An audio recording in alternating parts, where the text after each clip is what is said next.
Que se reunirá con el presidente Lenín Moreno para definir un nuevo proyecto de ley económica tras el archivo del primer paquete. Comisión de Fiscalización calificó y unificó solicitudes de juicio contra la ministra de Gobierno María Paula Romo por supuesto incumplimiento de funciones.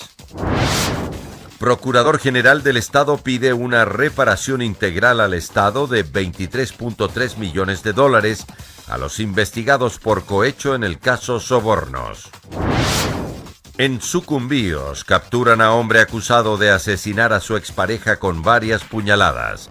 El fatal hecho ocurrió en Quito. En lo internacional, fuertes enfrentamientos entre la policía y estudiantes que se atrincheraron en una universidad de Hong Kong.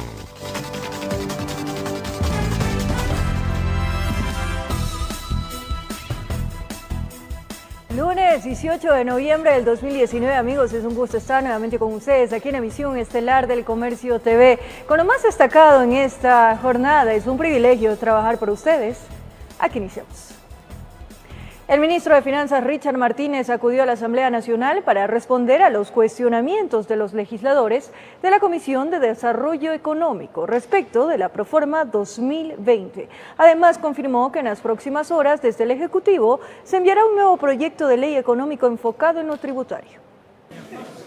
La tarde de este lunes se tenía previsto que el ministro de Finanzas, Richard Martínez, se reuniera con el presidente Lenín Moreno y más ministros para tratar el tema del nuevo proyecto de ley económico que se ha anunciado. Llegaría a la Asamblea Nacional en las próximas horas. Esto tras la negación y el archivo del proyecto de ley económico urgente. Ya hubo una discusión amplia en el primer proyecto sobre los temas tributarios, entonces hay un terreno recorrido, sabemos dónde tienen que hacerse mejoras, dónde existen complicaciones y el objetivo es mantener esta dinámica de que las personas que más tienen sean las que más puedan aportar. Pero antes, Martínez llegó hasta el Palacio Legislativo para exponer y responder a los integrantes de la Comisión de Desarrollo Económico cuestionamientos respecto de la proforma presupuestaria. Ahí mostró su molestia frente a los legisladores por oponerse, dijo, a las reformas estructurales para reducir el déficit fiscal. No se puede caer en el lugar común, con todo el respeto, de pedir más recursos, pero evitar que vengan más recursos por la vía impositiva, de pedir más recursos, pero evitar que corrijamos una distorsión por el lado de los subsidios, de pedir más recursos y pedir más eficiencia, pero negarse ante la optimización del tamaño del Estado. Por su parte, los legisladores cuestionaron el diálogo que el gobierno ha dicho se ha realizado para elaborar el proyecto de ley. Se han pasado 2 años y medio en un supuesto diálogo con los diferentes sectores, promocionando diálogo durante 2 años y medio. Yo me pregunto, ¿con quién dialogaron entonces? Entre las dudas también estaban la dependencia del petróleo en fuentes de financiamiento, la posible monetización de algunas empresas públicas, entre otros. ¿Qué vamos a concesionar? ¿Qué banca de inversión va a venir al Ecuador si no tenemos ni siquiera estados financieros en las empresas públicas? Por eso estamos trabajando en una ley de modernización de las empresas públicas. Para el presupuesto 2020, la necesidad de financiamiento sería de $6.665 millones, de los cuales unos $2.688 millones ya estarían identificados, según Richard Martínez. En Quito informó Andrea Orbe. La decisión de archivar el proyecto de ley económico urgente requirió de alianzas. Los asambleístas que votaron se ratificaron en su decisión y sostienen que si un nuevo proyecto llega en materia tributaria, este deberá estar consensuado previamente para así poder tramitarlo de manera eficaz. Desde el inicio. Ante una asamblea en donde el Ejecutivo no posee una mayoría firme, la votación para negar el proyecto de crecimiento económico urgente el pasado domingo significó la búsqueda de aliados. La bancada de la Revolución Ciudadana y el Partido Social Cristiano manejaron el mismo discurso y sus votos, sumados a los de algunos asambleístas de Creo, el BIN, Badi, Suma, incluso de Alianza País, lo lograron. Un día después de archivado el documento legal, se ratificaron en su decisión. Que no salga un proyecto como lamentablemente salió, 22 cuerpos normativos, temas que no tenían nada que ver con la urgencia económica. Entonces, ¿de quién era el interés meter por las tranqueras ciertos temas que no tenían que ver con la urgencia económica? Este proyecto no podía pasar. Desde las autoridades de Alianza País dicen que si bien es cierto no estaban de acuerdo con el archivo total, respetan la decisión del Pleno. Podría haberse debatido y tener un documento de mejores características mejorado, pero ayer la Asamblea tomó la decisión de archivarlo. En ese sentido, de igual manera, aunque no estamos de acuerdo con la elección del Pleno, somos respetuosos de la democracia. Vicente Atayano del PSC dice que de llegar a un nuevo proyecto de ley en el marco tributario, tal y como ya lo anunció el Ejecutivo, estarán dispuestos a tramitarlo de inmediato, siempre y cuando sea consensuado. Tampoco vamos a permitir que esa ley vuelva a cargar más impuestos. Por eso, importante, antes de que llegue a la Asamblea, poderla trabajar conjuntamente con todas las bancadas legislativas para que pueda ser evacuado lo antes posible. Desde la Revolución Ciudadana, en cambio, no creen que haya respaldo para un nuevo proyecto. Son precisamente la bancada de Creo los que se oponen siempre al tema de cargar de tributos al pueblo ecuatoriano. Entonces, ¿quién va a aprobar ese nuevo proyecto económico? Me pregunto. Se tramite o no, desde el Ejecutivo se envió un mensaje a los parlamentarios. Necesitamos de los asambleístas para lograrlo. Ojalá entren en razón, ojalá anhelen desempantanar la situación del país. Para eso metemos estos proyectos y hubiésemos esperado que en vez de archivar, aporten a corregir. En Quito informó Andrea Orbe. Archivar el proyecto de reformas económicas fue una decisión acertada por parte de la Asamblea Nacional, aseguran expertos económicos y políticos, quienes coinciden en que ahora el Ejecutivo debe concentrarse en enviar una propuesta concreta, enfocándose en materia tributaria. El archivo del proyecto de ley para el crecimiento económico que no tuvo respaldo en la Asamblea Nacional es considerado por el politólogo Santiago Basabe como un revés político del gobierno. Un proyecto demasiado extenso de varios temas, no fáciles de manejar muchas de ellas, y en un tiempo récord. Pese a que el proyecto contenía reformas que podrían ser consideradas beneficiosas, como la exoneración del anticipo al impuesto a la renta o la renegociación de créditos educativos, eran de naturaleza distinta, pero también existían otros que llamaban la atención de los legisladores, por lo cual señala que también habría influido en el rechazo. La permisividad para que ingresen los capitales sin ningún tipo de control, pagando además un pequeño tasa de impuesto. Y hay otro tema que fue poco discutido y es esta permisividad que se iba a dar a las universidades para que ofrezcan licenciaturas y maestrías sin necesidad de una autorización previa del CACES, del órgano de regulación. El anuncio del presidente Moreno de enviar un nuevo proyecto a la Asamblea genera expectativa. El analista Diego Olmedo advierte que esta iniciativa debería contener exclusivamente reformas tributarias. Primero la reforma fiscal y en otro la reforma institucional. La reforma fiscal lo que debe apuntar es primero a crear ingresos y a crear riqueza. Deberíamos estar debatiendo la creación de empleo, la creación y el incentivo de la inversión. Para ambos expertos, este panorama pone en incertidumbre los acuerdos alcanzados con el Fondo Monetario Internacional. Sufren dos pasos hacia atrás. El primero, que fue consecuencia de no poder viabilizar los subsidios de la gasolina. El segundo, la no vigencia, digámoslo así, de esta ley de crecimiento económico, estando a puertas de un segundo desembolso del FMI. Esto seguramente va a generar retardos en las transferencias, si es que las transferencias continúan vigentes. Cabe la renegociación con el FMI. Es imperante volver a tratar los términos precisamente porque no hay un acuerdo político. En Quito informó Adriana Rojas. La Comisión de Fiscalización de la Asamblea Nacional calificó el proceso de juicio político en contra de la ministra de Gobierno María Paula Romo. Está previsto que la comisión emita su informe el próximo 9 de diciembre, donde se tendrá que recomendar el archivo o la calificación para iniciar el juicio político en el Pleno del Legislativo. No obstante, el periodo de 15 días de pruebas se descargó, empieza este 20 de noviembre. Romo deberá comparecer el 27 de noviembre próximo. Entre los argumentos que respaldan la solicitud están la crisis del sistema penitenciario, la inseguridad en el país y el mal uso de los bienes públicos.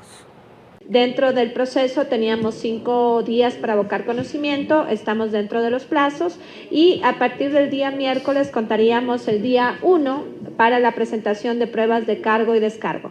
La fecha tope para la presentación sería el día lunes 4 de diciembre y luego esta comisión tendrá 5 días adicionales para la elaboración y aprobación del informe, pudiendo también este plazo extenderse de acuerdo a lo que determina la Ley Orgánica de la Función Legislativa si es que la comisión así lo necesitara. Pero de entrada, digamos que este proceso tendría que finalizar oficialmente el día 9 de diciembre.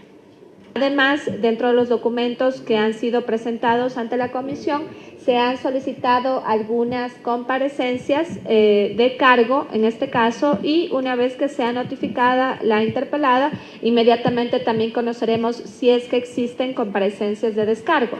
Como esa documentación no la tenemos con claridad hasta el momento, nosotros hemos, sin embargo, puesto en la agenda de la comisión para que podamos reservar los días correspondientes para las presentaciones, en este caso, para el procesamiento de estas pruebas de cargo y descargo.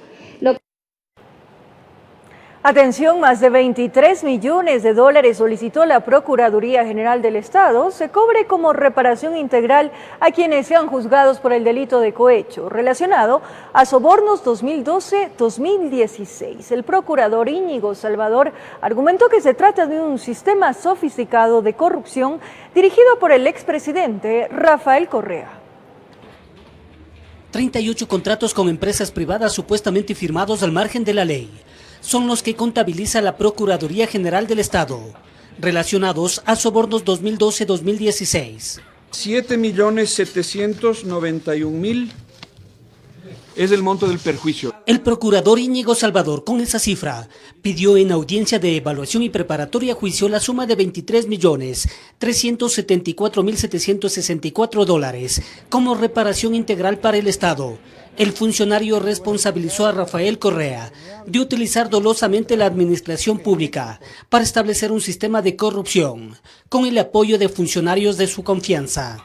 Para recaudar fondos para el movimiento Alianza País. Ahora nos podemos explicar por qué Alianza País ganaba todas las elecciones. A través de tanto dinero que se invirtió a través de este mecanismo de cohechos que iban dirigidos al aparato administrativo de Alianza País. El abogado del Estado sostiene que se trata de una sofisticada estructura de corrupción. A la cabeza Rafael Correa, con el apoyo de Jorge Glass, Vinicio Alvarado, Alexis Mera, María de los Ángeles Duarte, Walter Solís y Pamela Martínez, entre otros. Acotó que para no levantar sospechas utilizaban códigos secretos. Responde definitivamente a un esquema criminal. De lo que se trataba era de mantener oculto a los controles estatales y al escrutinio público e incluso a una investigación por parte de la Fiscalía o de la Policía Judicial.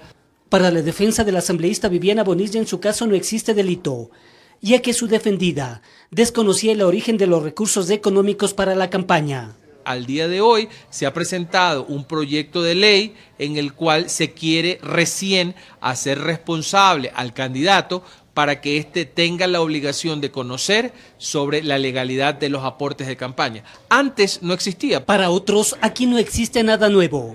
Lo que nos ha presentado la Fiscalía como elemento de convicción y que ahora ha sido reproducido por la Procuraduría o está siendo reproducido por la Procuraduría es una suerte de división de un mismo elemento de convicción con el afán de hacer presumir que existen varios. Informó Héctor Romero. Nuevos insumos en torno al caso Sobornos 2012-2016 fueron entregados por la asambleísta Yanine Cruz al consejero del CNE, Luis Verde Soto. La documentación pertenece al expediente de las elecciones seccionales 2014 en la provincia del Guayas. La legisladora manifestó que respecto a la información que debía entregar el órgano electoral sobre la auditoría e investigación de las cuentas de campaña de movimientos políticos, no han recibido nada de parte de la presidenta del CNE. Lo más importante son las facturas que se entregan, que son la copia de facturas de todos los aportantes.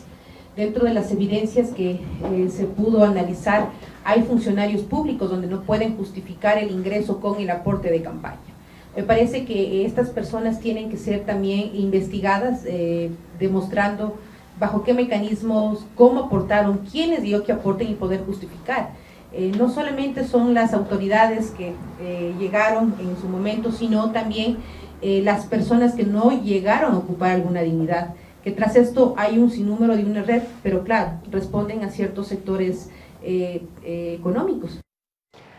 Por otro lado, la presidenta del Consejo de la Judicatura, María del Carmen Maldonado, informó sobre la culminación de la evaluación a jueces y conjueces de la Corte Nacional de Justicia, donde solo 13 magistrados fueron ratificados. Señaló también que el trabajo institucional no se verá afectado.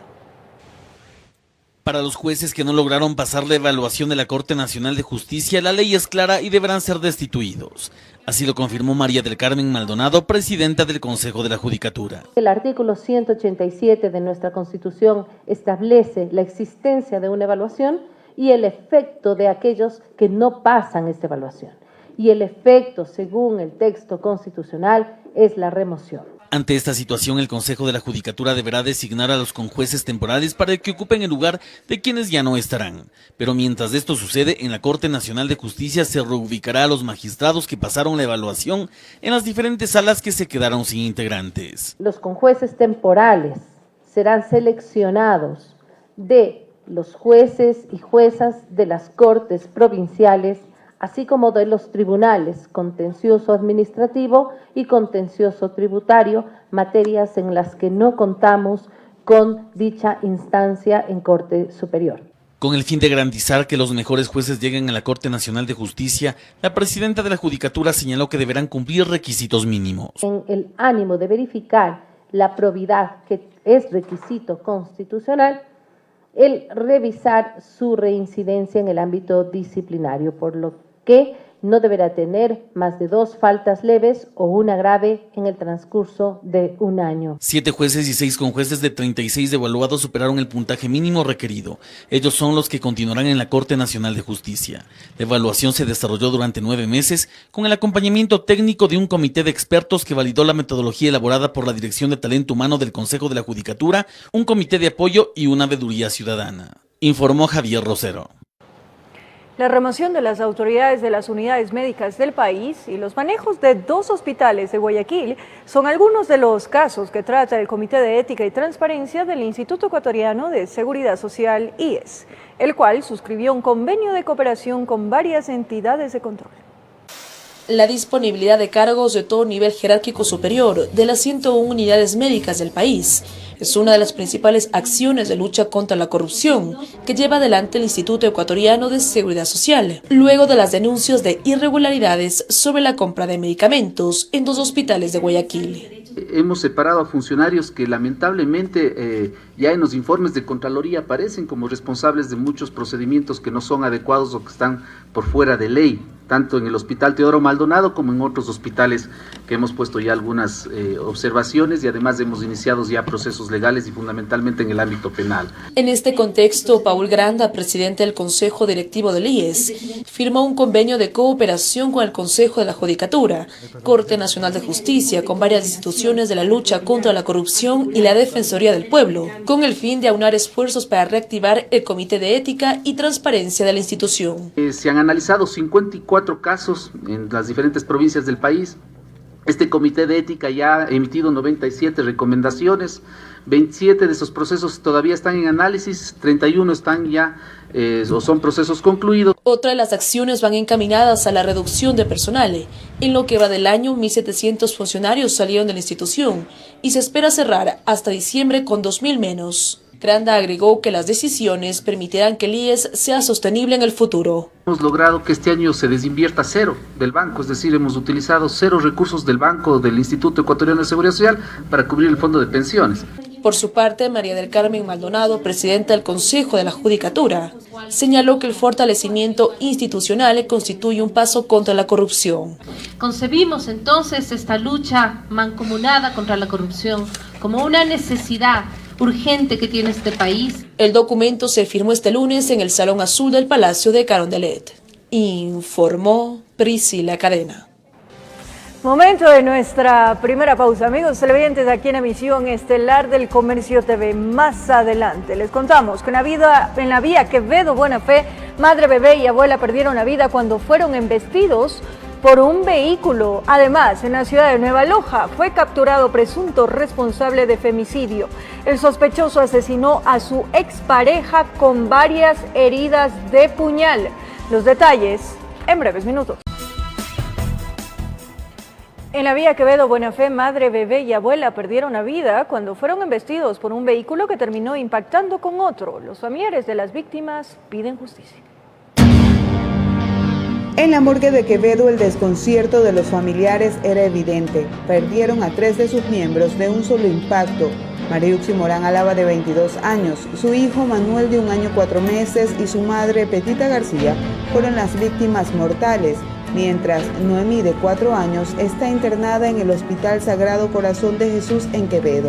Está estable, sí, solamente que para evitar complicaciones posteriores le estamos ordenando una tomografía para sí descartar cualquier complicación en su cerebro, ¿no? El accidente ocurrió en el kilómetro 174 de la vía Quevedo-Buena Fe. La familia salió para llevar a la pequeña a un centro médico, pero cuando intentaban cruzar la vía para subir al bus que los aguardaba del otro lado, un carro azul los habría embestido y terminó chocando con otro vehículo. Ambos quedaron volcados en el sitio. Ningún tipo de conductor habían abandonado el punto del incidente. Está mi esposa, mi suegra y mi hijo. Son los fallecidos. Y mi hija que está en el hospital. Los moradores del sector piden a las autoridades que realicen una intervención en esta vía, puesto que los vehículos circulan a gran velocidad y por las noches hay una escasa iluminación. Siempre tiene que haber accidentes. La semana pasada por ahí anda un señor que está de brazo, con el brazo también roto, así mismo, porque aquí así mismo se accidentó. La familia es de escasos recursos y a más de que la justicia haga su parte, también esperan ayuda para sepultar a las víctimas. Desde Los Ríos informó Odette Camacho. En Manabí, una mujer murió y otras 7 personas resultaron gravemente heridas tras un accidente de tránsito. En uno de los vehículos se trasladaba un grupo de personas que retornaban de un retiro espiritual. La tragedia ocurrió a la altura de la parroquia Charapotó del cantón Sucre, en Manabí. La alerta de emergencia se activó en el ECU 911. La unidad que acercó al punto y efectivamente se constató que se había producido un evento relacionado al tránsito en el cual estaban involucrados 2 vehículos de tipo camioneta. Se conoció que los ocupantes de uno de los automotores siniestrados regresaban de Machalilla. Las personas son parte del movimiento Juan 23, que se dirigía hasta Pedernales, pero el destino les tuvo una parada mortal, donde Mauricia Velázquez falleció. Y veníamos de un retiro y yo venía arropado con una sábana y yo cuando me di cuenta que estaba en el suelo y perdí conocimiento, no sé. Llegando hasta aquí al lugar, pudimos constatar que ya los pacientes habían sido trasladados en carros de la Comisión de Tránsito y cuando llegamos nosotros asistimos a una señora, también fue trasladada hasta Rocafuerte. De acuerdo a las versiones de los habitantes de la zona, en el sitio muy a menudo se registran accidentes con víctimas que lamentar. Ya ha habido algunos accidentes, no hace mucho hubo otro accidente frente al retén de policía y no había policía allí.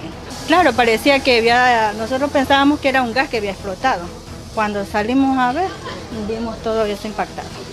Los 7 heridos fueron derivados a distintas casas de salud del cantón Rocafuerte y Portoviejo. La Ucisa fue llevada al Centro de Ciencias Forenses de Manta y deja 2 hijos en la orfandad, informó Adriana Méndez. Una mujer que fue baleada en las Malvinas perdió al bebé que tenía en su vientre. El vehículo en el que se movilizaban los sujetos armados habría sido reportado como robado. Ocurrió la noche del sábado cuando familiares y quienes conocen a la víctima de 30 años vieron escapar a los 2 sujetos armados que dejaron el carro botado en un callejón sin salida. Lo subieron al parque lineal y lo llevaron hasta la orilla del estero Salado y lo lanzaron al agua. Ese luego con la marea se hundió. La Policía Nacional ha intentado retirarlo por algunas ocasiones. El carro había sido robado el pasado jueves en el centro de Guayaquil. El vehículo fue sustraído y lamentablemente fue ocupado posterior para un cometimiento delictivo, un hecho de violento. Las placas se encontraban al interior del vehículo. En cuanto a la afectada de los disparos, uno de sus familiares asegura que estaban conversando con otros amigos en el exterior de su vivienda, a pocas cuadras de ese lugar, en la cooperativa Las Malvinas, sur de Guayaquil, cuando aparecieron los sujetos en el auto blanco. Uno de ellos se bajó y abrió fuego cuando la vio de espaldas. Ahí estaba en una silla roja y yo estaba ahí. Y un mecánico que estaba arreglando la moto, estaba sentado ahí con el frente para acá. Yo disparaba a mi sobrina y al pelado también porque lo quedaba viendo. ¿Dónde usted me dice? ¿Cuántos? ¿Son 5? Son 5, uno en la pierna, uno en el pie y los 3 disparos son por aquí, por el cuerpo. Sus allegados indican que no les robaron. y esperan que la DINASEC determine en las investigaciones el móvil de eso que consideran una tentativa de asesinato. Como se subió en el carro, lo siguió siguiendo, por ahí le han pegado unos piedrazos a las parabrisas, le han roto los parabrisas y se metió en mal camino, entonces por allá no tiene salida. Se dan cuenta de que se encuentra obviamente con mallas y es imposible el paso con el vehículo, se bajan del mismo y se van a pie. Moradores de sectores y sectores aledaños empujan el vehículo hacia el estero, obviamente conmocionados por el hecho.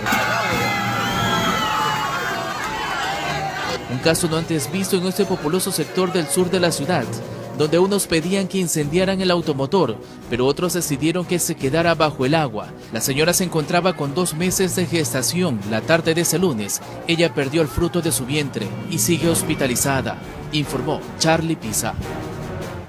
En la ciudad de Nueva Loja, provincia de Sucumbíos, fue capturado el presunto responsable de un femicidio ocurrido en el centro de Quito.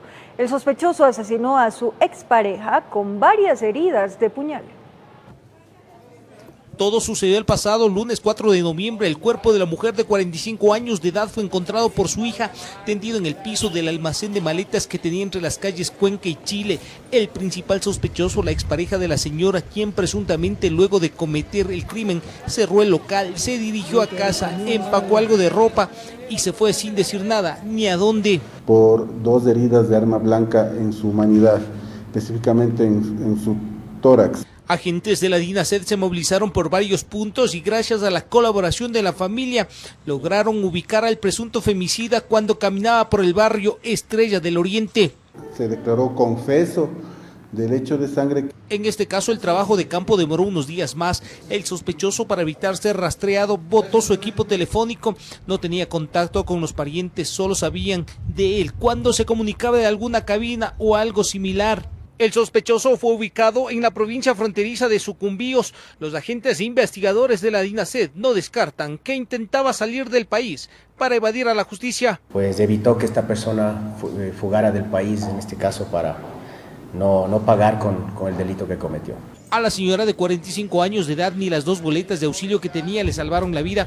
A pesar de la orden de alejamiento, la mujer aparentemente aceptaba la visita del presunto femicida, que en vez de buscar reparar el daño ocasionado, al parecer planificaba cómo acabar con la vida de la mujer, a quien algún día le juró amor eterno. El ciudadano se encontraba aparentemente con otro tipo de ropa, con gorra, siempre trataba en este caso de eludir los controles. Sin perder tiempo, Pedro P., de 48 años, fue trasladado del Lago Agrio a Quito y puesto a órdenes de la autoridad judicial. El juez ordenó 90 días de instrucción fiscal por el presunto delito de femicidio. En Quito informó Iván Casamen. Recorremos el país. Trágico accidente de tránsito en la vía Juján. 3 personas, entre ellas una menor de edad, fallecieron en la colisión entre un auto y un bus de transporte público.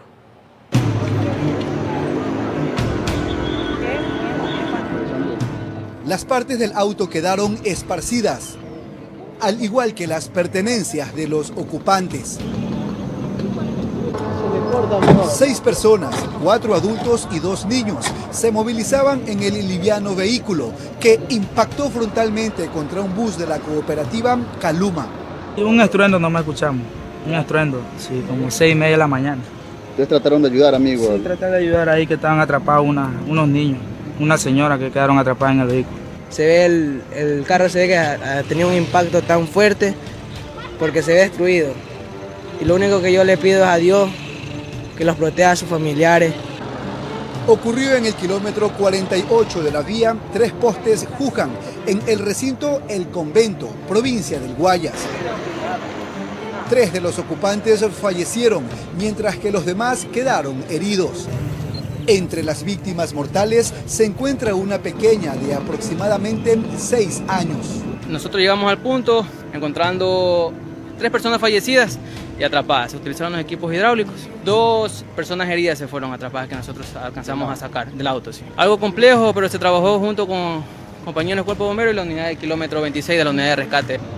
Los 2 adultos fallecidos responden a los nombres de Aurea Piedraíta, de 38 años, y Carlos Frugone, de 64. 3 nietos, mi hija y la doctora, mi otro primo, sí. 6. ¿Los 6 iban a Guayaquil? A Guayaquil. ¿Ellos viven en Guayaquil todavía? Sí, todavía en Guayaquil. ¿Ellos qué hacían? De acá de la hacienda de nosotros. Sí, San Carlos de Quevedo. Realmente así, anoche compartimos el cumpleaños de mi nieto. Los fallecidos son familiares de mi esposa, apellidos Piedradita. Al amanecer hoy, una noticia tan triste y dolorosa para la familia. En el bus no se reportaron personas heridas. El chofer huyó del sitio. Habitantes aseguran que este tramo de la vía es sumamente peligroso. Por ese motivo siempre se ocasionan harto accidente. Las autoridades están investigando para determinar quién habría tenido la culpa en este nuevo accidente registrado casualmente en el inicio de la semana de seguridad vial. Informó Jorge Salazar. En el distrito Los Chillos, la policía auxilió a los perjudicados en 2 eventos delictivos. Los uniformados evitaron el robo de un domicilio y capturaron a un sujeto que aparentemente atentó contra la vida de un taxista ejecutivo. Diego dice que está vivo de milagro, nunca se imaginó que la primera carrera por poco se convierte en la última de su vida. Un sujeto lo llevó por varios puntos hasta que luego de circular por más de 30 minutos sacó un cuchillo y le dijo que si no le entrega el dinero y otros artículos de valor, le mata. Un cuchillo grande me saca y me dice, dame todo lo que tenga. Le digo, hermano, toma, llévate, le digo, el celular, dame, toma. Y ya, pues le digo, róbame, y él comienza a darme ya con el cuchillo en el cuerpo ya. Al ver que solo tenía $12, el sujeto empezó a atacarlo con el cuchillo, se defendió, forcejearon, pero el filo del fierro lo lastimó en varias partes del cuerpo y en un descuido logró escapar y huir. Te parecía de película porque el rato que quería correr, ya no podía, pues, me caía. De ahí me escapo y se queda mi carrito ahí y el señor se lleva el carro. El afectado, herido y sangrando, logró avisar a la familia y pedir ayuda a los uniformados, quienes se activaron y luego de rastrear la zona ubicaron el vehículo y la casa donde se escondía el sospechoso. El sujeto, que estaba escondido bajo la cama, fue identificado por el taxista ejecutivo. Dentro de la investigación realizada por la policía, ubican al amigo que se encontraba en esta cantina donde estaban tomando. Él da la dirección, la ubicación de esta persona. En una inspección minuciosa que realizan en el domicilio, logran encontrar el 3er piso debajo de la cama. En otro caso, en el sector de Conocoto, fue capturado un sujeto que entró a una casa, rompió la ventana posterior e ingresó para apoderarse de un televisor y una computadora portátil. El plasma lo dejó en el jardín. Cuando regresó por el artículo, la policía lo sorprendió, logrando su captura. Registro de antecedentes, tiene 6 detenciones, especialmente por robo, hurto y violación de domicilio. Así el dueño del departamento logró recuperar sus cosas, denunció que estuvo a punto de perder más de $2,000. En Quito, informó Iván Casamen. Las cámaras de seguridad de un establecimiento captaron el robo que sufrió un comerciante cuando cobraba un dinero. El hecho se registró a plena luz del día. Sucedió en la 27 y la Q, suburbio de Guayaquil.